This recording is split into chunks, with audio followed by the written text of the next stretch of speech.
নমস্কাৰ, মই আমাৰ টিভিলৈ আপোনালোকক স্বাগতম জনাইছোঁ।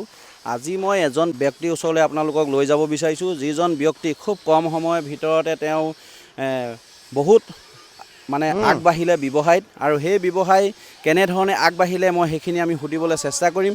আৰু আপোনালোকে সেই ব্যৱসায় যি কৰিছে, এজন কম সময়ৰ পৰা যি ব্যৱসায় কৰিছে তেওঁ, আৰু সেই ব্যৱসায় কেনেধৰণে কৰিছে আমি জানিবলৈ চেষ্টা কৰিম, আৰু কি কি ব্যৱসায় কৰিছে আমি জানিবলৈ চেষ্টা কৰিম। আহক আমি সেই যুৱকজনকো আমি লগ কৰিম। এয়াই হৈছে তেওঁ ব্যৱসায়, আৰু এয়া হৈছে তেওঁ ব্যৱসায়, যিবিলাক ব্যৱসায় দেখিছে আপোনালোকে। ইটা বনোৱা তেওঁ মেচিন আনিছে, ইটা নিজে তৈয়াৰ কৰিছে, আৰু ইটা তৈয়াৰ কৰি প্ৰায় হাজাৰ হাজাৰ ইটাৰ ইয়াত মানে তৈয়াৰ কৰা হৈছে, আৰু বহুত ইটা তেওঁ বিকিলে, লাখ লাখ ইটা তেওঁ বিকিলে। আজি প্ৰায় 1-1.5 বছৰ হৈ গ'ল তেওঁ এই ব্যৱসায় আৰম্ভ কৰা।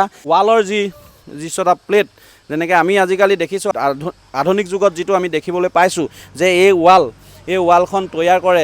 আজি খুব কম সময়ৰ ভিতৰত এইখন ৱাল তৈয়াৰ কৰিব পাৰে। আপোনালোকে এনেকুৱা ধৰণৰ ব্যৱসায় যুৱকে কৰিছে, আৰু খুব ডিজাইন ধৰণৰ বৰ সুন্দৰকৈ তেওঁ এই প্লেটবিলাক বনোৱা দেখিবলৈ পোৱা গৈছে মিস্ত্ৰীয়ে। আৰু তেওঁ মিস্ত্ৰী আনি মেচিন আনি তেওঁ নিজে তৈয়াৰ কৰিছে। আৰু আপোনালোকেও যদি এনেকুৱা এই বস্তু ইয়াত দৰকাৰ হয়, আপোনালোকে নিব পাৰিব এই যুৱকজনৰ পৰা।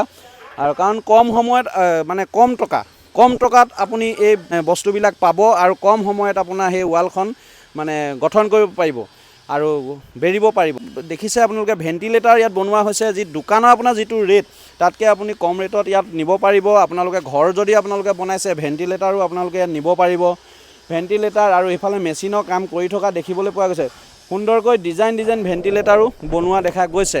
আৰু মই আজি সেই যুৱকজনক আপোনালোকক চিনাকি কৰি দিব বিচাৰিছোঁ। সেই যুৱকজন হৈছে এইজন চিত্ৰৰঞ্জন কলিতা। চিত্ৰৰঞ্জন কলিতা ঘৰ হ'ল তিতাবৰত, আৰু তেওঁ কি ধৰণে এই উদ্যোগটো মানে আগবঢ়াইছে, মই সেই ওপৰত কিছু কথা জানিবলৈ চেষ্টা কৰিম। এই উদ্যোগটো কেনেধৰণে আগবঢ়োৱা হৈছে? হয় লাহন, ধন্যবাদ। এই উদ্যোগটো আপোনাৰ আজি আমাৰ মোটামুটি ফেব্ৰুৱাৰীত ষ্টাৰ্ট কৰিছিলোঁ।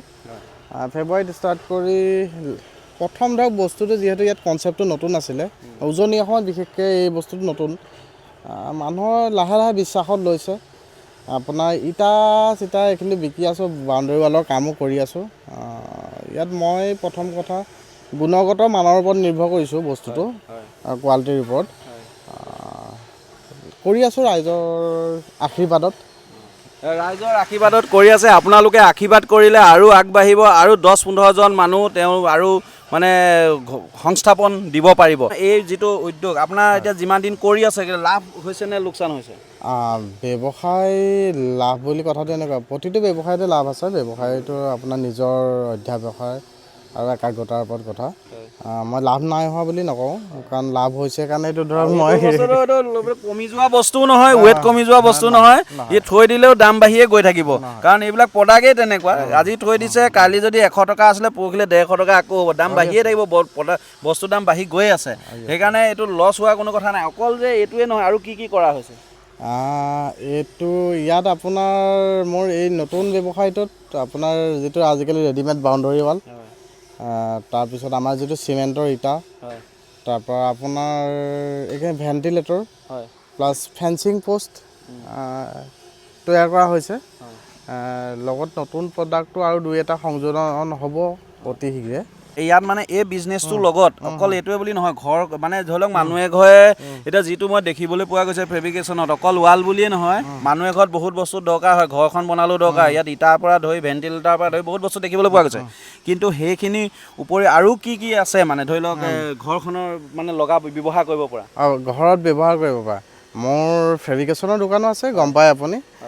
ফেব্ৰিকেশ্যনত ধৰক প্ৰত্যেকটো বস্তু ঘৰৰ লগতে ৰিলেটেড, আৰু এখন ঘৰৰ লগতে ৰিলেটেড। মোটামুটি ঘৰ এখন বনাবলৈ যিখিনি বস্তুৰ প্ৰয়োজন, তাৰ 80%, বৰ্তমান 80% বস্তুৱে মোৰ ওচৰত উপলব্ধ হৈ আছে।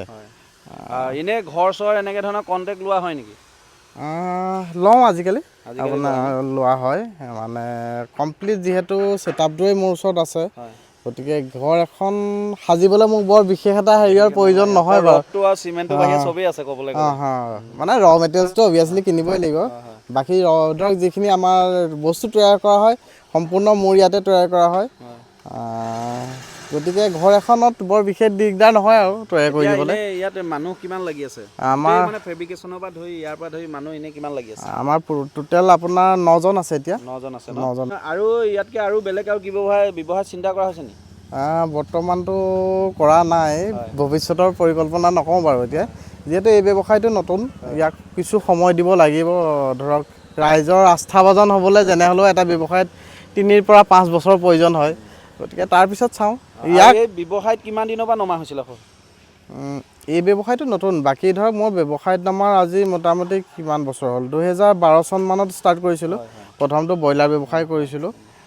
কিমান টকাৰ পৰা এই ব্যৱসায়বিলাক যি মানে বিজনেছ যিটো ব্যৱসায়, এই ব্যৱসায়বিলাক কিমান টকাৰ পৰা মানে আৰম্ভ কৰা হৈছিলে প্ৰথম? মানে প্ৰথম মূলধন? হয়। প্ৰথম মূলধন মোৰ ক'বলৈ গ'লে 10,000 টকা আছিলে নেকি। 10,000 টকা ন? সিমানটোৱে আছিলে, খুব বেছি। আজি মানে 12 বছৰত হয় নাই? 12 বছৰত। এতিয়া এনেই কিমান হ'ল ক'বলৈ গ'লে?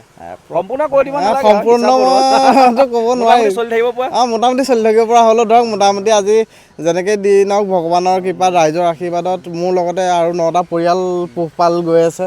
মোৰ কাৰণে ডাঙৰ ছেটিছফেকশ্যন সেইটোৱে আৰু।